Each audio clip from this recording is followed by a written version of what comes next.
रणबीर कपूर और आलिया भट्ट को फूटी आंख नहीं देख सकती कंगना रनौत। उनके खिलाफ डंके की चोट पर बयान देती आई हैं कंगना। समय समय पर इस पावर कपल को लेती रहती हैं आड़े हाथ।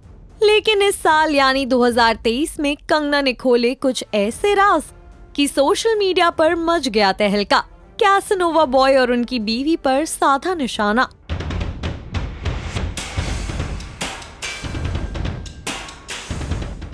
Well Manikarnika the queen of Jhansi के प्रमोशनल इवेंट के दौरान कंगना ने एक बात कही थी। मैं इनको छोटा मोटा यहाँ वहाँ कॉल आउट करती रहती थी, चाहे वो सेक्सिज्म हो या नेपोटिज्म हो या पे पैरिटी हो, लेकिन अब तो मैं इनके पीछे पड़ जाऊंगी और मैं इनकी वाट लगा दूंगी, एक एक को एक्सपोज करूंगी। And one thing is for sure कि इन लोगों ने they have called for trouble by ganging up on me. लग रहा है कि अब वो घड़ी आ गई है। वजह है कंगना की सबसे सेंसेशनल इंस्टाग्राम स्टोरी। लंबे चौड़े बयान के साथ लोगों को कर दिया कंफ्यूज, कईयों को दिया गॉसिप करने का मुद्दा।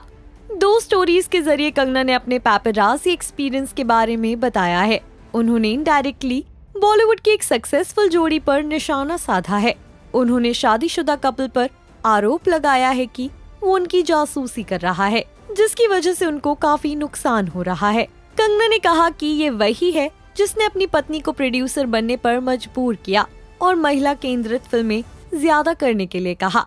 वो मेरे जैसे कपड़े पहनती है, मेरे घर जैसे इंटीरियर डिजाइन बनवाती है, यहाँ तक कि उसने मेरे हेयर स्टाइलिस्ट और होम स्टाइलिस्ट को भी हायर कर लिया है, जिन्होंने बाद में मेरे साथ काम करने से मना कर दिया। कंगना की इन 2 स्टोरीज ने फिर बॉलीवुड इंडस्ट्री को हिला दिया है और लोग पूछ रहे हैं कि अदाकारा ने किस पर निशाना साधा है। ये अनुमान लगाया जा रहा है कि ये रणबीर कपूर और आलिया भट्ट हैं, क्योंकि कुछ बातें हैं जैसे पत्नी प्रोड्यूसर बन गई हैं, जो कि है आलिया। वो फीमेल सेंट्रिक फिल्म करती हैं, जैसे कि गंगूबाई काठियावाड़ी। स्टोरी में कंगना ने कहा कि उसने अपनी शादी में वही साड़ी पहनी थी जो मैंने पहले अपने भाई की शादी के रिसेप्शन में पहनी थी। याद हो तो आलिया की शादी के पिक्स आउट होने के बाद कई स्टोरीज बनाई गयी आलिया और कंगना के कपड़ों की सिमिलैरिटीज के बारे में। ये हिंट्स काफी हैं गैस करने के लिए कि कंगना रणबीर और आलिया पर निशाना साध रही हैं। वैसे ये पहली बार नहीं है जब कंगना ने आलिया पर हल्ला बोल किया है। अपनी film Manikarnika the queen of Jhansi के प्रमोशन के वक्त कंगना ने दोनों की जमकर क्लास लगाई थी। मगर क्या मैं एक ऐसी युवती हूँ कि जो देश में हो रही चीज़ों से कुछ ऐसे एक्टर्स हैं, मैं जानती हूँ। आई थिंक इसका मैं इंटरव्यू देख रही थी, I think with Anupama, there was Ranbir और आलिया और समबडी लाइक दैट, जो कहते हैं कि हम पॉलिटिक्स के बारे में क्यों बोले, हमने क्या किया, हमने कुछ नहीं किया।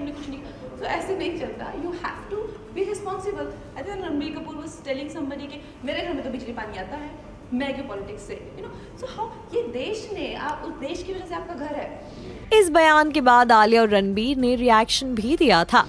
Listen, I definitely don't have that ability to speak as candidly as Kangana does, and I really respect her for that. And maybe in a way she's right that sometimes we do hold back, क्योंकि हम नहीं चाहते कि, or maybe that you feel like क्यों खामखा बोलना। My dad always says कि there are already so many opinions in the world can do with one less opinion. So I have an opinion but I'll keep it to myself. But kudos to her because she genuinely speaks. नहीं, मैं जो भी कोई मुझसे कोई सवाल पूछता है मैं हमेशा जवाब देता हूँ, बट मुझे इन सब चीज़ों इन सब क्वेश्चंस के आंसर देने में कोई दिलचस्पी नहीं है, ना इंटरेस्ट है। लोग जो कहना चाहते हैं मेरे बारे में कह सकते हैं। I know who I am, I know what I से। लगता है कंगना अब धीरे धीरे बिना किसी का नाम लिए बॉलीवुड को एक्सपोज करेंगी और आप सब पर छोड़ देंगी गैस करने। अब तो मैं इनके पीछे पड़ जाऊंगी और मैं इनकी वाट लगा दूंगी। इनके इन चौंकाने वाले रेवलेशंस पर आपका क्या रिएक्शन है? पोस्ट करिए अपने कमेंट्स और बॉलीवुड नाउ को सब्सक्राइब करना ना भूलिए।